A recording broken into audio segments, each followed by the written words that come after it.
റോയിച്ചേ, കഴിഞ്ഞ ദിവസമാണ് പാർലമെന്റിലെ നിർമ്മല സീതാരാമൻ കേരളത്തിലെ നോക്കുകൂലിയെ കുറിച്ച് പറഞ്ഞത്.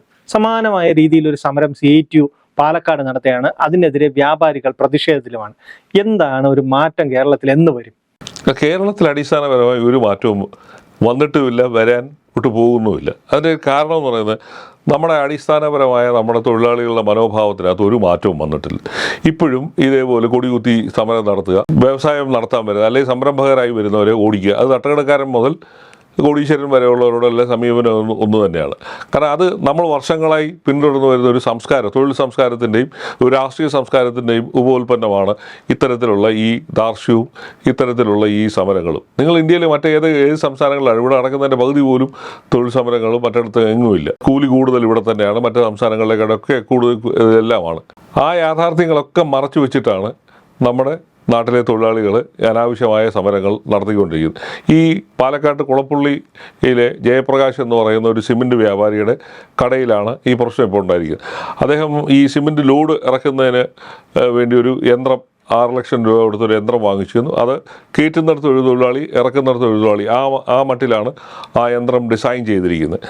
അപ്പം CITUവിൻ്റെ ആവശ്യം എന്ന് പറയുന്നത് അവിടെ മിനിമം 6 പേർക്കെങ്കിലും തൊഴിൽ കൊടുക്കണം. അതായത് യന്ത്രം വെച്ചോട്ടെ, പക്ഷേ ഞങ്ങളുടെ 6 പേർക്ക് തൊഴിൽ വേണം. അപ്പം ആ മനുഷ്യൻ ഇത്രയും പണം മുടക്കിയാണ് ഈ സ്ഥാപനം നടത്തുന്നതും ഈ യന്ത്രം വാങ്ങി വെച്ച് സുരക്ഷിതമായ രീതിയിൽ അയാൾ ജോലി ചെയ്യാനും അയാളോടൊപ്പമുള്ള കടയിലെ തൊഴിലാളികൾക്ക് തൊഴിൽ കൊടുക്കുക എന്നുള്ളതിനപ്പുറത്തേക്ക് ആ നാട്ടിലുള്ളവർക്കെല്ലാം തൊഴിൽ കൊടുക്കണമെന്നുള്ള മട്ടിലാണ് ഈ പറയുന്നത് മുഴുവൻ.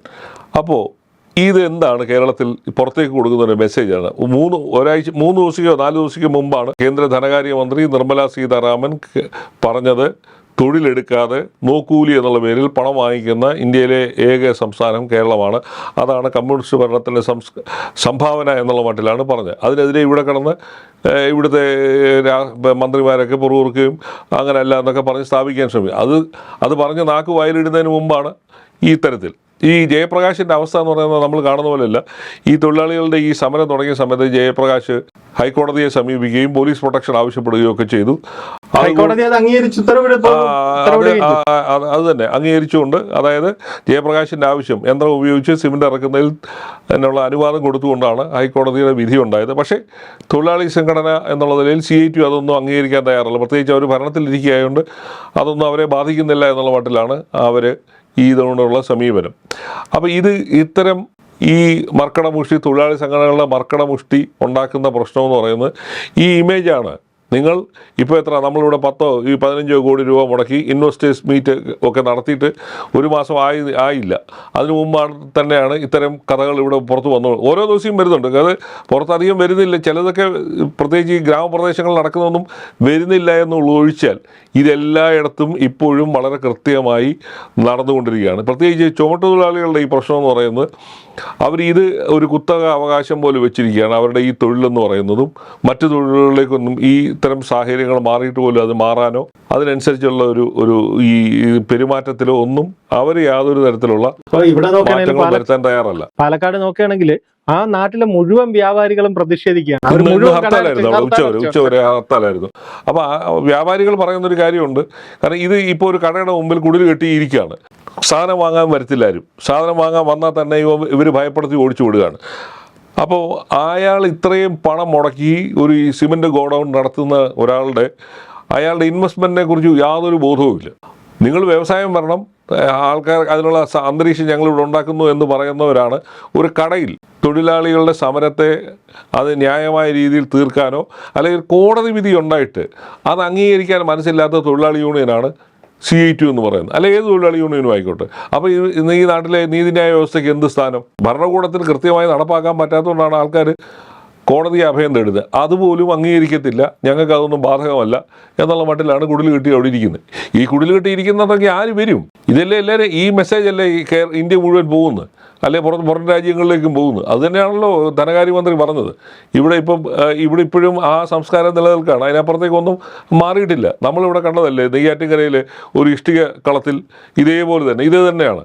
അവിടെ ഇതേപോലെ തന്നെ വിറകിറക്കുന്നതും ഇഷ്ടിക കയറ്റുന്നതുമായ ആ ഉടമസ്ഥരുടെ ജോലിക്കാരെ ഭയപ്പെടുത്തി ഓടിക്കുകയും അവരെ അടിക്കുകയും ഇതേപോലെ തന്നെ കോടതി വിധിയും കൊണ്ടുവന്ന ഒന്നും നടന്നിട്ടില്ല. അടിസ്ഥാനപരമായി ഈ സംസ്കാരം മാറ്റാൻ കേരളത്തിലെ വ്യവസായ വകുപ്പോ തൊഴിൽ വകുപ്പോ ഒന്നും ചെയ്യുന്നില്ല. ഇതൊക്കെ മൂടി വെച്ചിട്ടാണ് ഈ ഞങ്ങൾ ഈസ് ഓഫ് ഡൂയിങ് ബിസിനസ്സിൽ 1ാം സ്ഥാനത്താണെന്നുള്ള കഥയും പാടിക്കൊണ്ട് നടക്കുന്നത്. അതൊന്നും അല്ല എന്നുള്ളതാണ് ഈ തെളിയിക്കുന്ന മുഴുവൻ. ഇത് ഒറ്റപ്പെട്ട സംഭവം ഒന്നും പറഞ്ഞിട്ട് കാര്യമില്ല. കേരളത്തിൽ ഇപ്പോൾ ഇന്ന് ഈ മാസം ഇതേപോലെ തന്നെ കടകൾക്ക് മുമ്പിലും സ്ഥാപനങ്ങൾക്ക് മുമ്പിലും സമരം നടത്തുന്ന ഒരു എണ്ണം എടുത്താൽ മതി എന്തുമാത്രം ഉണ്ടെന്നുള്ളത്. അത് ആ യാഥാർത്ഥ്യം ഇപ്പോഴും മാറിയിട്ടില്ല. ഇപ്പം ഇവരെ നിയന്ത്രിക്കാനോ ഇതിന് തടയിടാനോ ഉള്ള ഒരു സംവിധാനവും ഇന്നില്ല. അതുകൊണ്ടാണ് വ്യാപാരി വ്യവസായികൾ ഇന്ന് സമരത്തിലേക്ക് ഇറങ്ങിയത്. അവർ പറഞ്ഞില്ലേ, അവർ പറഞ്ഞ 2 കാര്യമാണ് പറഞ്ഞു. ഒന്ന്, കാലം മാറുന്നതനുസരിച്ച് മാറാൻ തൊഴിലാളികൾ തയ്യാറാവണം. അതുപോലെ തന്നെ ഈ ഭീഷണി ഇനി ഇറക്കുവാണെങ്കിൽ ഞങ്ങൾ ഇതേ നാണയത്തിൽ തിരിച്ചടിക്കും. അവരും അളമുട്ടിയ അവസ്ഥയിലാണ്, ചേരയുടെ അവസ്ഥയിലാണ് അവർ നിൽക്കുന്നത്. കാരണം ഇത്രയും പണം മുടക്കി ഓരോ സ്ഥാപനങ്ങൾ തുടങ്ങി 3ാമത്തെ ദിവസം അതിന് മുമ്പ് ഒന്ന് കൊടി കുത്തുക, നിവൃത്തി കെടുമ്പോൾ എന്താണ്, പൂട്ടിപ്പോകുമ്പോൾ ഉള്ള അവസ്ഥ എന്താണ്? ഈ വർത്തമാനം പറയുന്ന തൊഴിലാളി നേതാക്കളോ സംഘടനകളോ ഒന്നും മിണ്ടത്തില്ല. പൂട്ടിപ്പോയി കഴിഞ്ഞാൽ പൂട്ടിപ്പോയി. അയാളുടെ മുടക്കിയ പണം മുഴുവൻ നഷ്ടമായി. അയാൾ കയറിൽ തൂങ്ങേണ്ട സ്ഥിതിയിലേക്കാണ് കാര്യങ്ങൾ കൊണ്ടെത്തുക. ഇതാണ് ഇവിടുത്തെ വ്യവസായ വിപ്ലവത്തിൻ്റെ ഒരു പ്രധാന സംഭാവന എന്ന് പറയുന്നത്. നമ്മളിവിടെ നോക്കുകയാണെങ്കിൽ ഇപ്പൊ ഈ ഒരു കുടിൽക്കെട്ടി സമരം നടത്തുന്നു, അവരുടെ തൊഴിൽ നിഷേധിക്കുന്നു എന്ന് പറഞ്ഞു. ഇതേ പറയുന്ന CIT തന്നെയാണ് അടിസ്ഥാനപരമായി ചെറിയ വേതന വർധനം ആവശ്യപ്പെട്ട് ഇവിടെ സമരം നടത്തുന്ന, സെക്രട്ടേറിയറ്റിന് മുന്നിൽ നടത്തുന്ന ആശമാരെ മൈക്ക് കെട്ടിവെച്ച് നാട് മൊത്തം നടന്ന് തെറി പറയുന്നു. അല്ലെ, യഥാർത്ഥത്തിൽ തൊഴിലാളികളുടെ ആവശ്യങ്ങൾക്ക് വേണ്ടിയല്ല ഇവർ നിൽക്കുന്നുള്ളതിന് ഏറ്റവും ക്ലാസിക് എക്സാമ്പിളാണ് ഈ ആശമാരോടുള്ള ഇവരുടെ 232 രൂപയ്ക്കാണ് ഇവർ ഈ പ്രതിദിന വേതനത്തിന് ഇവർ ജോലി ചെയ്യുക. അതെ, അവിടെ ഈ സിമെന്റ് ഗോഡൌണിൽ ഇറക്കുന്നവർക്ക് 7 രൂപ 90 പൈസയാണ് ഒരു ചാക്കിന് കിട്ടുന്നത്.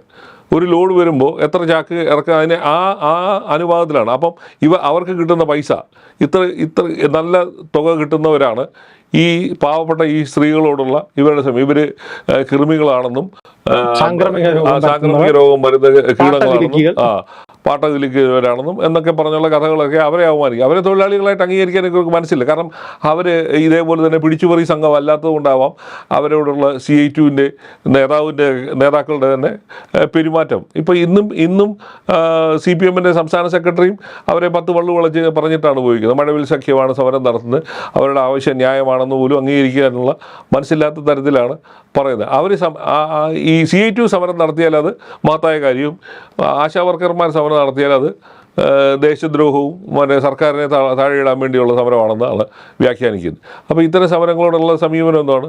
അത് ന്യായമായ സമരമായിട്ടാണ് കണക്കാക്കുന്നത്. ഒരാൾ പണം മുടക്കി ഒരു സ്ഥാപനം തുടങ്ങി അതിൻ്റെ മുമ്പ് പോയി കൊടി കുത്തുന്നതാണോ മഹത്തായ തൊഴിൽ പാരമ്പര്യം? അതല്ലല്ലോ. ഈ രീതിയിലുള്ള തൊഴിൽ സംസ്കാരം വെച്ച്, അല്ലെങ്കിൽ ഈ തൊഴിലാളികളുടെ ഈ രീതിയിലുള്ള സംസ്കാരം വെച്ച് ഇപ്പം പ്രഖ്യാപിച്ച 1 ലക്ഷം കോടിയുടെ ഇൻവെസ്റ്റ്മെന്റ്, 5 ലക്ഷം കോടിയുടെ ഇൻവെസ്റ്റ്മെന്റ്, ഇതൊക്കെ കേരളത്തിൽ വരുമോ? ഇതൊക്കെ പ്രായോഗികമായ കാര്യങ്ങളാണ്. ഇവിടുത്തെ നമ്മൾക്കിവിടെ ചില എണ്ണം പറഞ്ഞ മുതലാളിമാരുടെ കടകളുടെ മുമ്പിൽ മാത്രമേ ഉള്ളൂ ഇവർ സമരം നടത്താൻ പോകാത്തതും, അല്ലെങ്കിൽ അത്തരം സമരക്കാരെ കൈകാര്യം ചെയ്യാൻ CPM-ന് തന്നെ സംവിധാനമുണ്ട്. അതല്ലാത്ത ഇതേപോലുള്ള അപ്പാവികളുടെ കടയുടെ മുമ്പിലാണ് കൊടി പിടിക്കുന്നത്. ഈ 1 ലക്ഷംകാരിൽ ആര് വരും? ഈ മെസ്സേജ് അല്ലേ ഈ ലോകം മുഴുവൻ പോകുന്നത്? ഈ മെസ്സേജ് ഈ നിർമ്മല സീതാരാമൻ്റെ പ്രസംഗമല്ലേ ലോകം മുഴുവൻ ആൾക്കാർ കാണുന്നത്? അപ്പോൾ അവർ കണ്ടുകൊണ്ടിരിക്കുകയാണ്. കേരളം മാറിയിട്ടില്ല എന്നുള്ളതിൻ്റെ തെളിവുകളാണ്. അതുകൊണ്ട് തന്നെയാണ് വൻകിട വ്യവസായങ്ങളൊന്നും ഇവിടെ തന്നെ വരാൻ. ഒരു വശത്ത് തൊഴിലാളി ഈ സംഘടനകളുടെ പീഡനം, മറുവശത്ത് ഈ ഉദ്യോഗസ്ഥന്മാരുടെ പിടിച്ചുപറി, അവരുടെ കൈക്കൂലി. അപ്പോൾ ഇതെല്ലാം കൂടെ ചേർന്നൊരു സംസ്കാരമാണ്, വ്യവസായ സംരംഭക സംസ്കാരമാണ് നമ്മുടെ ഇടയിൽ നിൽക്കുന്നത്. അതുകൊണ്ട് തന്നെ ആര് വരും? പണം മുടക്കാൻ വരുന്നവൻ അവൻ്റെ ഔദാര്യത്തിനല്ലല്ലോ വരുന്നത്. അവൻ്റെ ന്യായമായ ലാഭം കിട്ടുന്നതിനും അവന് സ്വസ്ഥമായ രീതിയിൽ വ്യവസായം നടത്തിക്കൊണ്ടു പോകാനുള്ള അന്തരീക്ഷം ഇല്ലെങ്കിൽ ആരും വരത്തില്ല.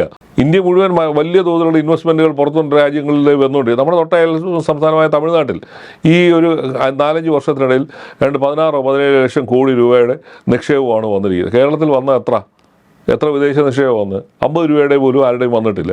എങ്ങനെ വരും? വരുന്ന ഇതാണ്, കുടിൽ കെട്ടി അവിടെ ഇരിപ്പാണ്. അപ്പോൾ അങ്ങനെ കുടിൽ കെട്ടി പെർമനൻ്റ് ആയിട്ട് ഇരിക്കുക എന്നുള്ളതായിരിക്കാം കേരളത്തിൻ്റെ വിധി.